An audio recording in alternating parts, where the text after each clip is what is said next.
The balance between the two was delicate, but James could feel the power in the composition. It was the kind of work that could evoke a visceral reaction, that could stir something in the viewer's soul. James had always believed that art wasn't about pleasing the masses or conforming to a set of rules. Art was about truth, truth that might be uncomfortable, raw, or difficult to understand. But it was also about strength, the strength to speak a truth that might not be easily accepted. The world had rejected him, but that only fueled his determination. His work was worth more than the world could ever understand. Months passed, and James continued to work in relative obscurity. He occasionally showed his pieces at small exhibitions or shared them online, but the recognition he craved still eluded him. The world of art seemed so far removed from his reality, an exclusive club that didn't have room for someone like him. But what the world didn't know was that his art was gaining traction in secret, in underground circles where collectors and investors saw the potential of his work long before the art world elite did. Unbeknownst to Nathaniel Blake, the paintings he had dismissed had begun to attract the attention of wealthy, discerning art collectors. These were individuals who understood the true value of art, not just its monetary worth, but its ability to inspire, to evoke emotions, and to communicate on a deeper level. They didn't care about the artist's background or the pedigree of his training. They cared about the work itself, the raw emotion, the depth of thought, the power behind each brushstroke. One of these collectors was someone who had seen James' work at a small, underground auction. A woman named Miranda Caldwell, an art investor with a keen eye for undiscovered talent, had purchased several of his pieces, immediately recognizing their potential. She had long been a champion of artists who didn't fit the traditional mold, and she was no stranger to seeking out hidden gems that others overlooked. She had been quietly spreading the word about James, bringing his work to the attention of those who had the means to appreciate it. Miranda saw something in James' art that others didn't, something beyond the surface, beyond the noise of the art world's pretensions. She saw the story behind each painting, the story of a man who had been underestimated, who had been knocked down time and time again, but who had the strength to keep creating. She saw a narrative of human resilience and power, a narrative that was both universal and deeply personal. And that was something that would resonate with the right collectors. Meanwhile, in the shadows of the art world, news of this mysterious artist was beginning to spread. Whispers of his work, of the pieces that were commanding high prices at underground auctions, reached the ears of some of the most influential buyers in the art world. James Robinson had returned to his modest studio, a quiet, almost forgotten space tucked away in a corner of the city. It was nothing like the glamorous galleries he had visited, nor did it resemble the grand art studios that many of his contemporaries had access to. But it was his sanctuary, a place where he could create in peace, free from judgment, expectation, or the weight of others' opinions. The room was small, cluttered with canvases stacked against one wall and a large wooden easel that seemed to always be in the middle of some unfinished masterpiece. Paintings in various stages of completion were scattered around, each one a reflection of James' journey, both artistic and personal. His work wasn't just about visual beauty, it was about capturing emotions, raw and unfiltered, pulling them from the depths of his soul and onto the canvas. The paintbrush was an extension of his thoughts, and his thoughts were full of stories that demanded to be told. The first piece he ever painted in this studio was born out of a deep longing to understand human complexity. It had started as a simple abstract piece, a chaotic swirl of colors, each stroke a burst of emotion. At first glance, it looked like nothing more than a mess of colors on a canvas. But to those who understood, it spoke of struggles, contradictions, and the intricate balance between peace and power. Over time, his work had evolved, becoming more refined and purposeful, yet still holding the same undercurrent of raw, unspoken emotion. As James gazed around his studio, he couldn't help but feel a mixture of satisfaction and frustration. Satisfaction, because he had created something truly meaningful, something that reflected his experiences in a way that was uniquely his. Frustration, because the world still hadn't recognized it. They saw his work as something inconsequential, something that couldn't possibly stand up to the sophisticated art of the elite. But James knew differently. His art had something they didn't, it had substance, it had soul. Sitting at his workbench, he picked up a piece of charcoal and began to sketch out the ideas that had been swirling in his mind for days. It was a new piece, a piece that he knew would change everything. The concept was simple, yet profound. It would be a representation of humanity's ability to find peace amidst chaos, a stark contrast to the chaos itself. He wanted it to reflect the true power of humanity, how, despite everything the world threw at them, people still found ways to survive, to thrive, to be resilient.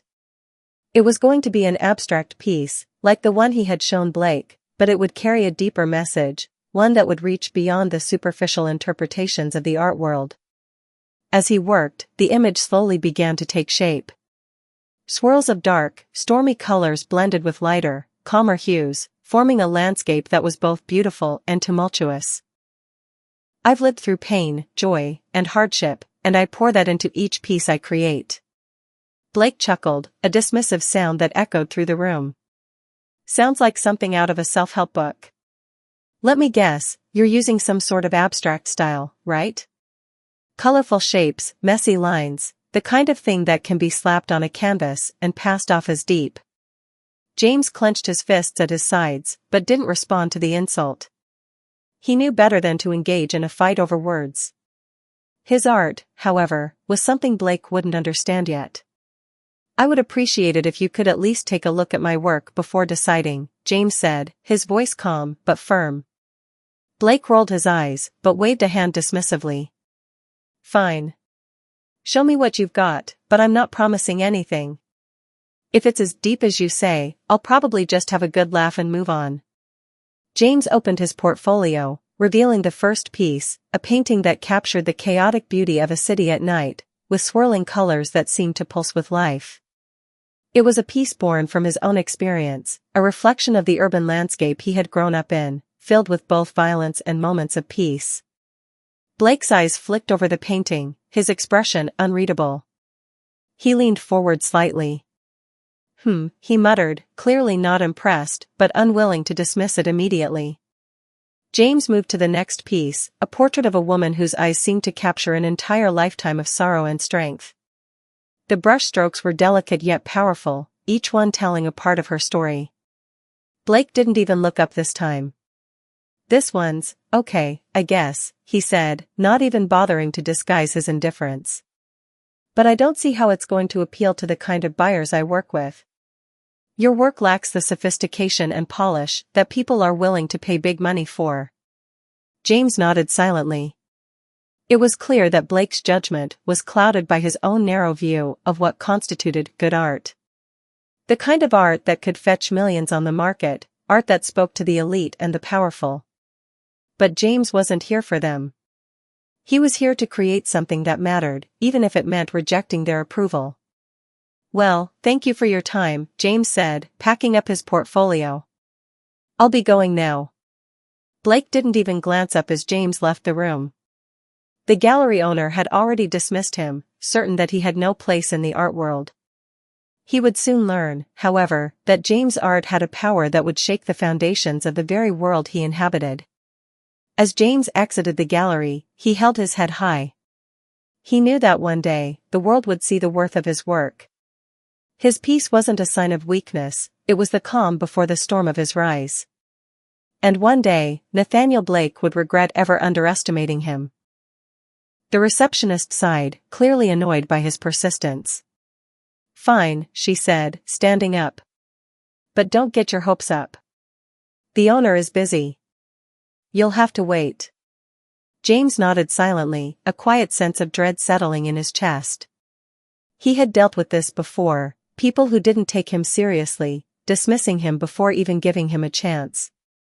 He had heard the murmurs about how the gallery owner, Nathaniel Blake, only accepted the works of artists who had a certain pedigree, who could prove their value through fame or wealth.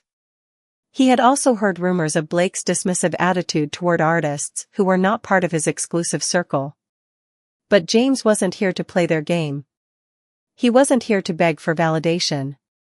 He was here to show them the truth, that art had power, and that he was a part of that power. The receptionist led him through a corridor that seemed to stretch endlessly, filled with framed masterpieces that hung on the walls like ancient relics. The air smelled faintly of expensive wood polish, and the floor beneath his feet felt like polished marble. As they walked, James couldn't help but feel the weight of every glance from the other patrons and artists in the gallery. He was the outsider here, the one who didn't belong. At the end of the hall, they reached a large office door. The receptionist knocked twice before entering without waiting for a response. Inside, Nathaniel Blake sat at a grand desk, surrounded by expensive furniture and walls lined with art that screamed success. He looked up from his work, his eyes briefly flicking over James with a calculating gaze. Blake was a man in his late 40s, his face sharp and angular, with silver hair that suggested a life of indulgence and privilege. "This is James Robinson," the receptionist said, her tone still dismissive. "He says he's an artist and wants to show you his work." Blake didn't even stand up. Instead, he leaned back in his chair, crossing his arms as he looked James over with a smug expression. "Is that so?" Blake said, his voice dripping with an air of superiority. "Well, Mr. Robinson, I don't usually entertain unsolicited submissions. What makes you think your work is worth my time?" James took a deep breath, his heart pounding, but he refused to let Blake's arrogance intimidate him. "I believe my work speaks for itself," he replied. "I've spent years refining my craft, and the art I create is something unique. It's not about fitting into a mold or meeting an expectation, it's about telling a story that resonates with the human experience." Blake raised an eyebrow, clearly uninterested in the philosophical aspect of James' words. "Story, huh? What kind of story are we talking about? I'm not here to indulge every artist who thinks they've got a message to share with the world." James swallowed his frustration. "My work explores the complexities of human emotions, struggles, and triumphs." In the heart of the city stood one of the most prestigious art galleries in the world. Its glass facade gleamed under the midday sun, reflecting the polished streets and expensive boutiques that lined the neighborhood. Inside, white walls stretched endlessly, adorned with art that whispered of refinement, wealth, and exclusive taste. It was a space where only the finest works were showcased, a sanctuary for those who had already reached the pinnacle of success in the art world. And yet, on this day, a man who had never been welcomed by this elite establishment was walking through its doors with a humble portfolio under his arm.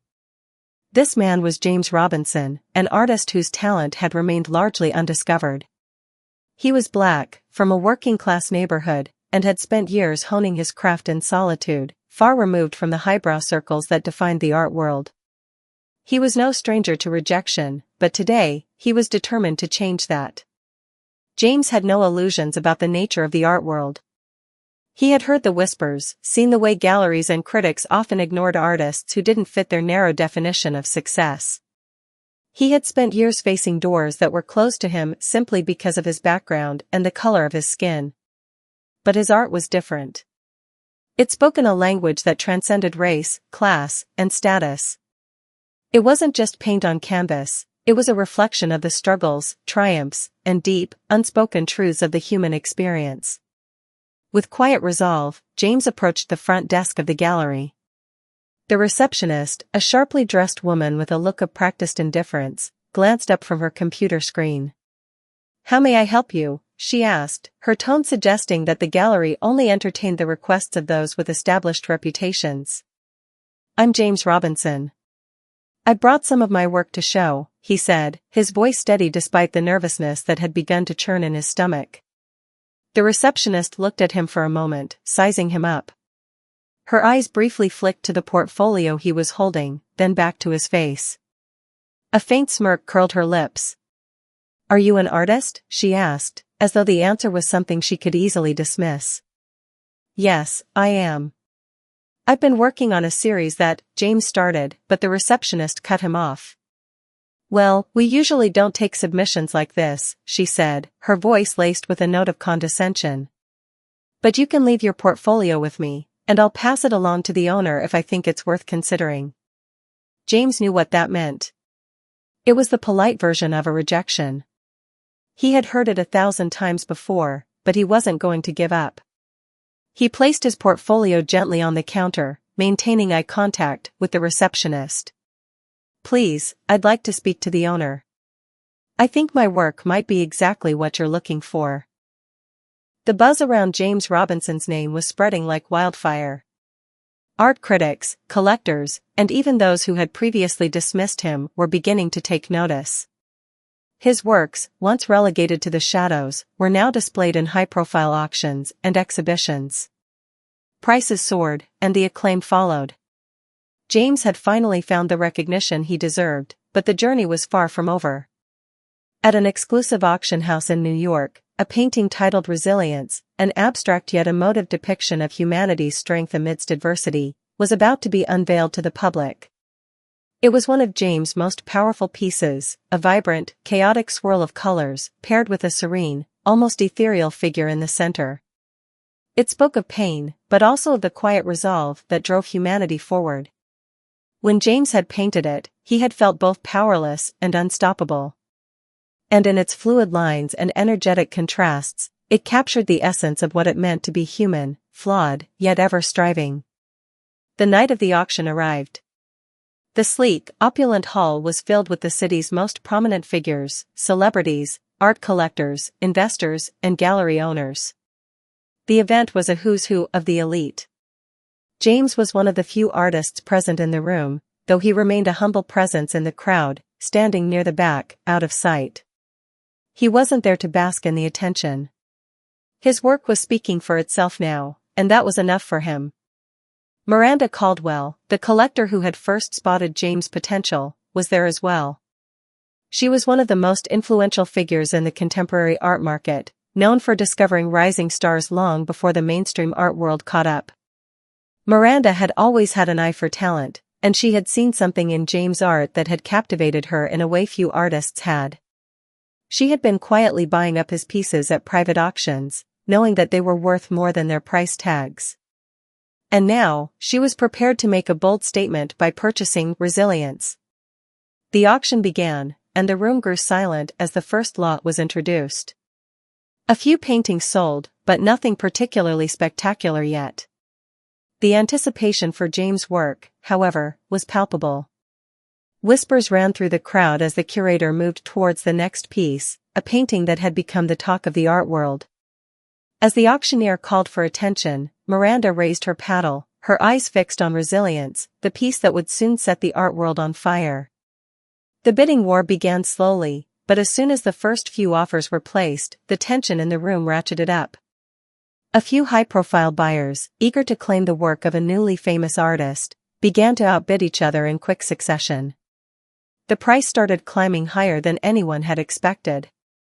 The value of James' work had been underestimated by many, but now it was becoming clear just how much his art was worth. People who had once dismissed the kind of art James created were now beginning to pay attention, intrigued by the growing buzz around his name. They couldn't ignore it any longer. It wasn't long before one of James' paintings was displayed at a high-profile auction in New York. The piece, a vibrant and intense portrayal of the inner conflict between peace and chaos, sold for an astronomical amount. The bidding had been fierce, and the buyer was none other than one of the most influential art collectors in the world. The auction house buzzed with excitement, and for the first time, James' name was being whispered with reverence. The impact was immediate. Galleries that had once ignored him were now reaching out, asking to represent him. Major collectors were scrambling to get their hands on his work. The world of art had finally discovered James Robinson, and the price they were willing to pay for his pieces was far higher than anyone had expected. His art, once dismissed as amateur and unpolished, was now worth millions. Back in his studio, James received the news of the sale with a quiet sense of triumph. He knew it was only the beginning. His work was no longer confined to the shadows, it was out in the world, being seen, being valued, and being recognized for what it truly was. The quiet power he had always known was now undeniable, and he was no longer the artist who had been mocked by those who didn't understand. He was James Robinson, a visionary, an artist whose work could change the world. But as the art world came to terms with his rising fame, James knew there was still more to come. The battle for respect and recognition was far from over. He would continue to create, to challenge the status quo, and to show the world that peace and power could exist together in harmony. And when Nathaniel Blake finally realized the mistake he had made, it would be too late. For James, the true value of his work wasn't in the price it fetched, it was in the power it held. And that power would never be taken away. James knew that Nathaniel Blake must have heard about the sale by now. The question was, how would Blake respond? Would he recognize his mistake, or would he double down on his initial judgment and continue to dismiss James as an outsider? James didn't know, but he didn't care. What mattered now was that his art had spoken for itself. It had found its place in the world, and no one could take that away from him. As James walked through the streets of New York, he knew that this was just the beginning. The art world had been shaken, and the ripple effect of his success would reach far beyond this single auction. Blake, who had mocked him, would soon have to confront the truth, that sometimes the most powerful art came from the most unexpected places. James wasn't just an artist, he was a force to be reckoned with. And the world was beginning to see it. But little did he know, Nathaniel Blake was already preparing for the inevitable encounter that would change both their lives forever.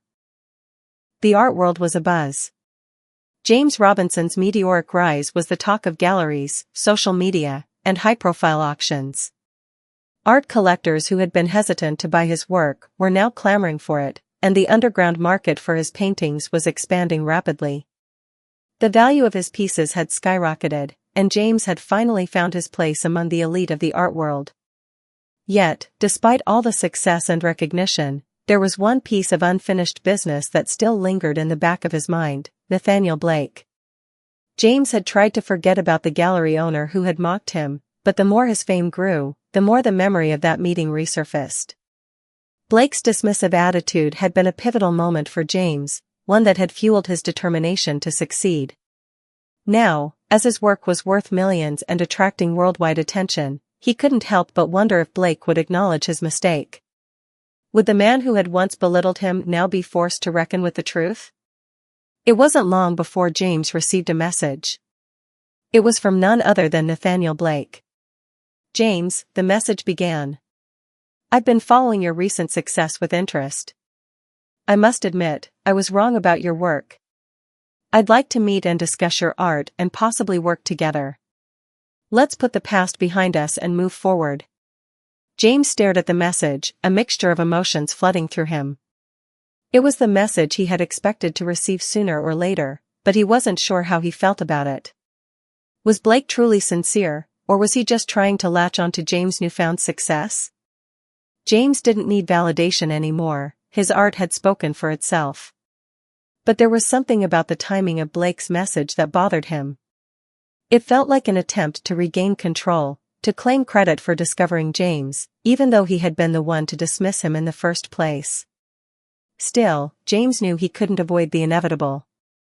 He couldn't ignore the man who had once been his greatest critic, especially when he was now a significant figure in the art world. So, he agreed to meet. The meeting was scheduled for the following week at one of the most prestigious galleries in New York. James arrived at the sleek, modern building, feeling the weight of the moment. He had been here before, but this time, he wasn't the artist on the outside looking in. This time, he was the one in demand. The same gallery that had once rejected his work was now keen to discuss representing him, and Blake had requested a meeting to make amends. The irony of it all wasn't lost on James. When he entered the gallery, Blake was waiting for him in a private office, sitting behind a polished oak desk. He was dressed impeccably in a tailored suit, his demeanor calm and confident. But there was a noticeable tension in his posture, as if he wasn't entirely sure how to approach James now that he had achieved such remarkable success. James leaned back, considering her words. For the first time, he felt as if Lydia was speaking from a place of respect, not control. But even so, he remained cautious.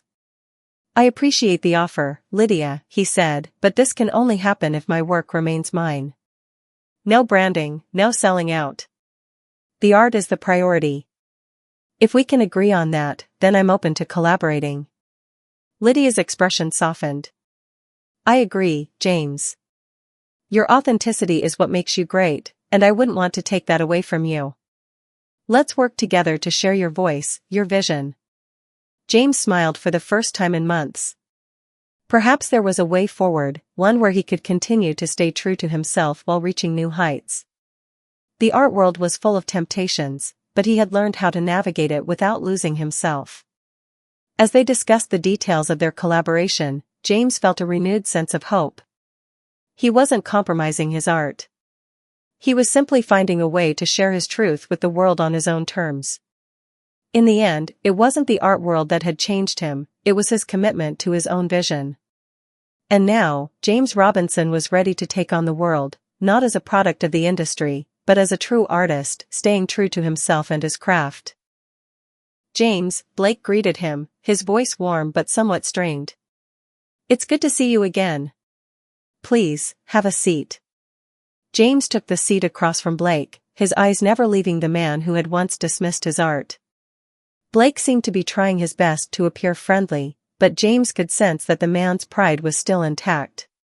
He had to tread carefully, Blake's pride might be the only thing standing between them.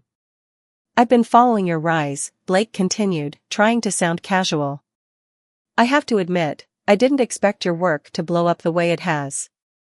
But it's clear now that I was wrong. Your art has captured the imagination of many, and your success speaks for itself. James said nothing for a moment, allowing the silence to stretch. He wasn't going to make it easy for Blake. The man had dismissed him as a nobody, and now he was trying to ride the coattails of his success. It was a delicate dance. James had no desire for revenge, but he also wasn't about to let Blake off the hook without a little reckoning. I appreciate the recognition, James said, his tone measured. But I can't help but think that your opinion of my work was a little different a few months ago. Blake shifted uncomfortably in his seat. I know I made a mistake, James. I was wrong. I judged you too quickly, and I didn't see the value in your work. But what matters now is that I see it now. I want to work with you. I'd like to offer you a gallery representation agreement, and we can make this official. James studied Blake's face carefully. There was an air of sincerity to Blake's words, but it was hard to tell if it was truly genuine. James had always been skeptical of people who only came around when things were going well. But then, he realized that this was part of his journey.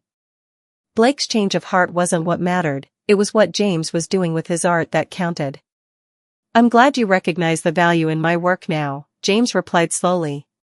But I'm not sure your gallery is the right fit for me anymore. Blake looked taken aback. What do you mean? You're at the top of your game now. Our gallery could take you to even greater heights. James shook his head. I don't need anyone to take me anywhere. I've already carved my own path. And I don't want to be tied to a system that only sees value when it's been proven by others. Blake stared at him, surprised by James' confidence. I understand. I'm sorry for how things went down before. But let me be clear, I want to make things right. I was wrong, and I want to offer you more than just representation. I want to invest in your future. James leaned back in his chair, considering the offer. Blake might have been offering money, fame, and opportunities, but James had already realized that none of that mattered unless it was in service of his true vision. His art wasn't just about selling pieces or becoming a commodity, it was about speaking the truth, about representing something deeper. I appreciate the recognition, James said, his tone measured. But I can't help but think that your opinion of my work was a little different a few months ago. Blake shifted uncomfortably in his seat. I know I made a mistake, James. I was wrong. I judged you too quickly, and I didn't see the value in your work. But what matters now is that I see it now. I want to work with you. I'd like to offer you a gallery representation agreement, and we can make this official. James studied Blake's face carefully. There was an air of sincerity to Blake's words, but it was hard to tell if it was truly genuine. James had always been skeptical of people who only came around when things were going well. But then, he realized that this was part of his journey. Blake's change of heart wasn't what mattered, it was what James was doing with his art that counted. I'm glad you recognize the value in my work now, James replied slowly. But I'm not sure your gallery is the right fit for me anymore. Blake looked taken aback. What do you mean? You're at the top of your game now. Our gallery could take you to even greater heights. James shook his head. I don't need anyone to take me anywhere. I've already carved my own path. And I don't want to be tied to a system that only sees value when it's been proven by others. Blake stared at him, surprised by James' confidence. I understand. I'm sorry for how things went down before. But let me be clear, I want to make things right. I was wrong, and I want to offer you more than just representation. I want to invest in your future. James leaned back in his chair, considering the offer. Blake might have been offering money, fame, and opportunities, but James had already realized that none of that mattered unless it was in service of his true vision. His art wasn't just about selling pieces or becoming a commodity, it was about speaking the truth, about representing something deeper. I appreciate the offer, James said finally, but I've already found my own path. I'm not interested in following someone else's agenda anymore. My art will continue to grow, and I'll let it find the audience that values it for what it is, not for what people think it could be. Blake's expression faltered for a moment, as if the reality of James' independence was something he hadn't fully considered. James had become more than an artist to be controlled, he was a force of nature, one that couldn't be easily molded or shaped by anyone else's standards. Well, I respect that, Blake said, his voice now tinged with resignation. But you can't deny that the art world is about connections. And if you ever change your mind, I'll be here. James stood up from his chair, offering Blake a polite nod. Thank you, Nathaniel. But my mind is made up. As he walked out of the gallery, James couldn't help but feel a deep sense of satisfaction. He had stood his ground, refusing to let the art world, especially Blake, define him. The world had finally come to recognize the value of his art, but more importantly, James had come to realize that his true value lay not in the accolades or the money, but in the power to create on his own terms. Blake may have been a part of his journey, but he was no longer a necessary one. James had already proven his worth. And now, with the world watching, he was free to write his own story. James Robinson's story had captivated the art world. His paintings were more than just objects of beauty, they were testaments to resilience, identity, and the human spirit. Every piece he created now carried with it the weight of his journey, from an unknown artist dismissed by the elite to a figure whose name was synonymous with power and authenticity. But as his career soared to new heights, James began to realize that success brought with it a whole new set of challenges that would test his integrity, creativity, and resolve in ways he hadn't anticipated. Though he had turned down Nathaniel Blake's offer of representation, the pressure to align himself with the right people continued to grow. Prominent galleries and high-profile collectors wanted a piece of James, eager to profit off his newfound fame. But for James, the art world had become something more than a marketplace. It was a stage for his voice, and he wasn't about to let anyone dictate the narrative. The first real challenge came when James was invited to a prestigious gala hosted by one of the most influential art collectors in the world, Lydia Sinclair.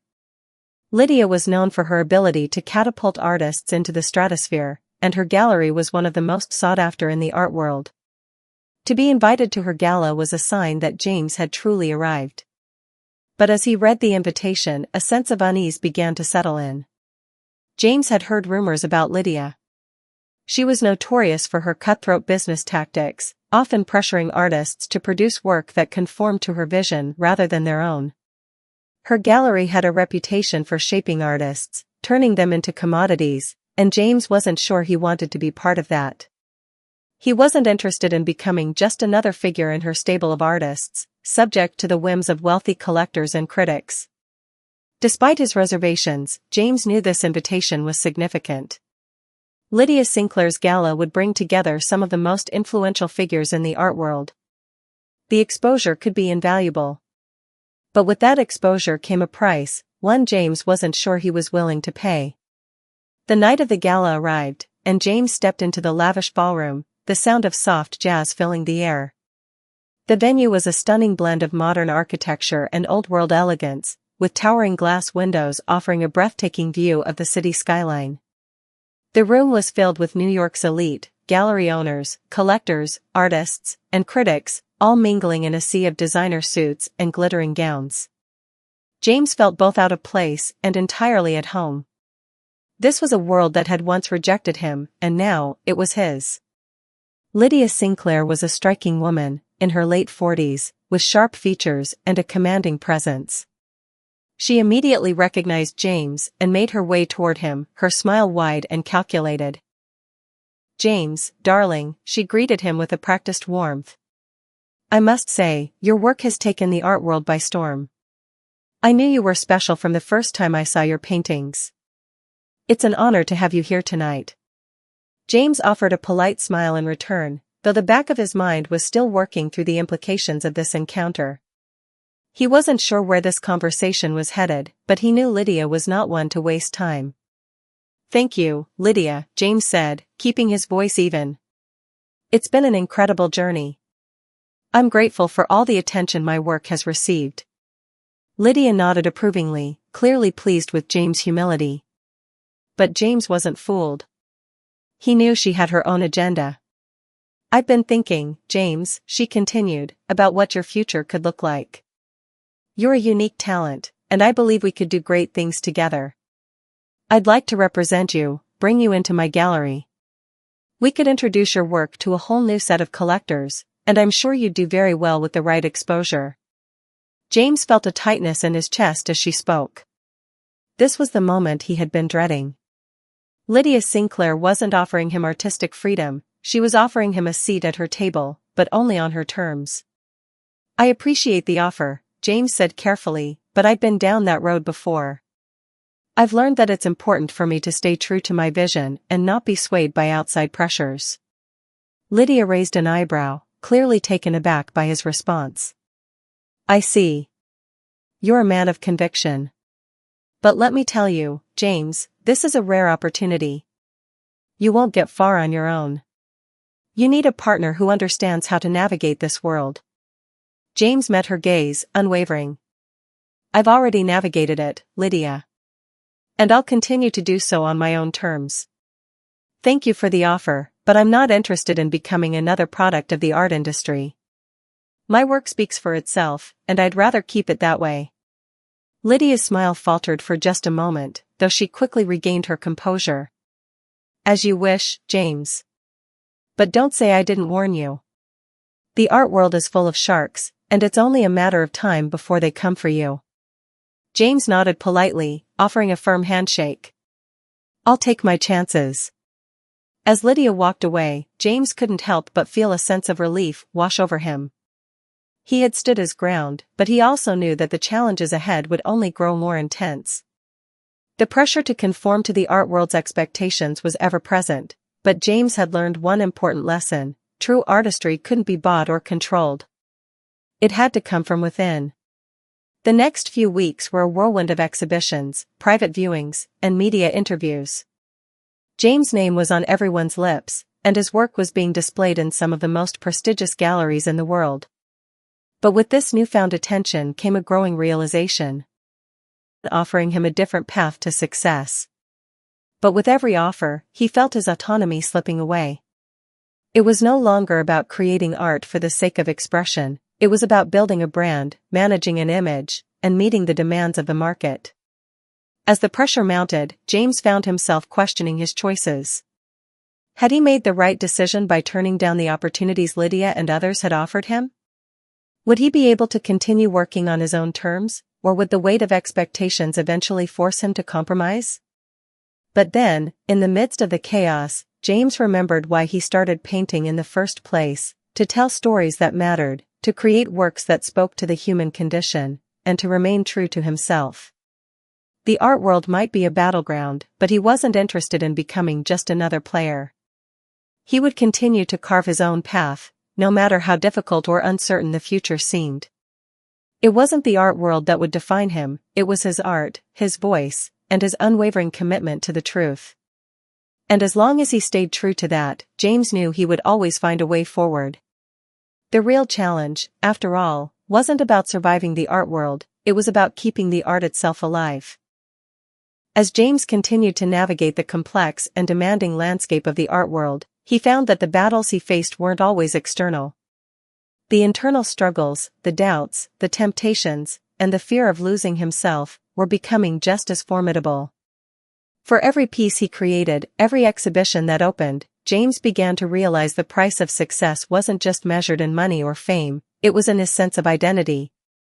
Though his art was adored, and his name became synonymous with revolutionary talent, James couldn't help but feel isolated. He had become the figure everyone wanted a piece of, but in the process, he had distanced himself from the very reasons he started creating in the first place. The pure joy of art had been overshadowed by the pressure to keep producing, to maintain the momentum, to fit a certain mold. It was during a solitary evening in his studio that the weight of it all hit him. The brushes in his hand felt foreign, as if they no longer served his purpose.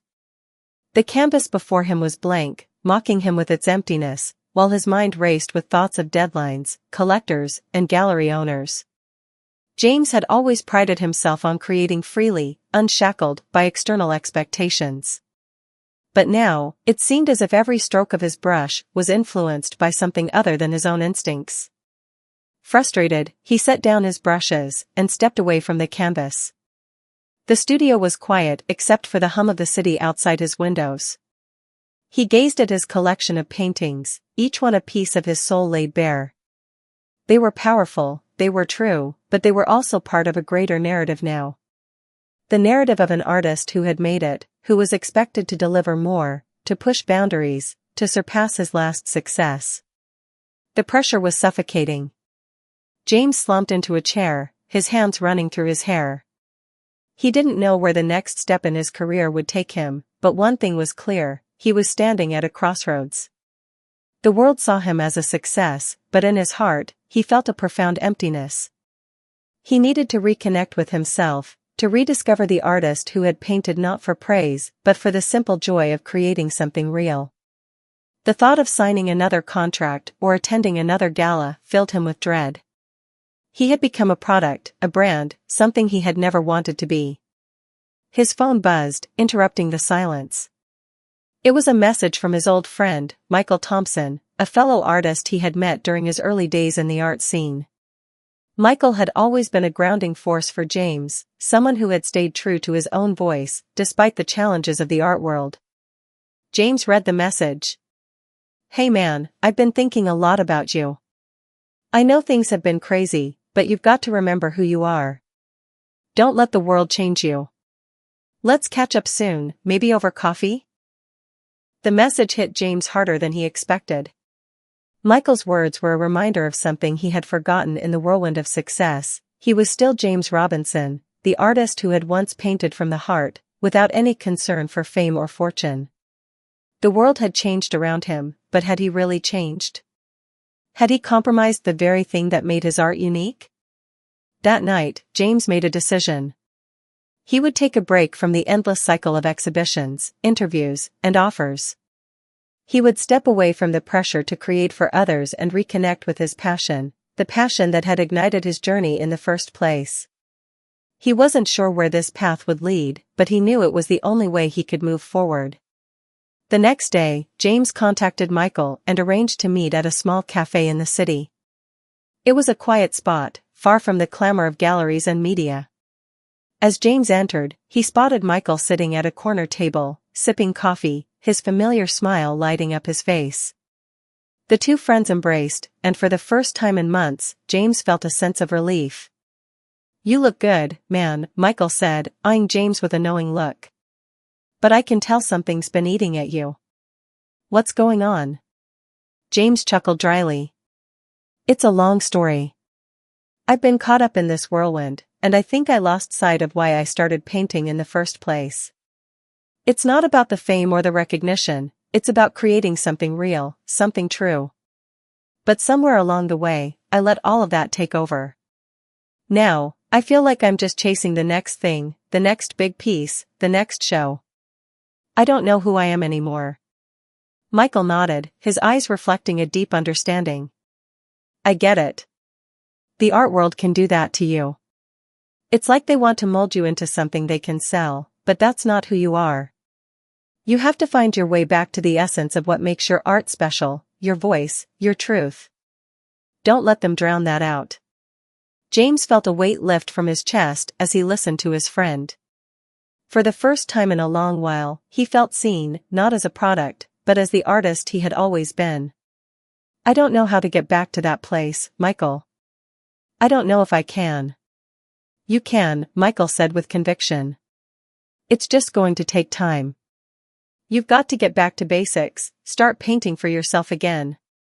Don't worry about the galleries, the critics, the collectors. Paint because it's what you love to do. That's where the magic is. The conversation gave James the clarity he had been searching for. He realized that in order to move forward, he had to return to the heart of his art. He needed to create without concern for how it would be received or sold. It wasn't about perfection, it was about honesty. He had to rediscover the joy of painting, not as a means of achieving success, but as a means of self-expression. Over the next few weeks, James locked himself in his studio, away from the distractions of the world.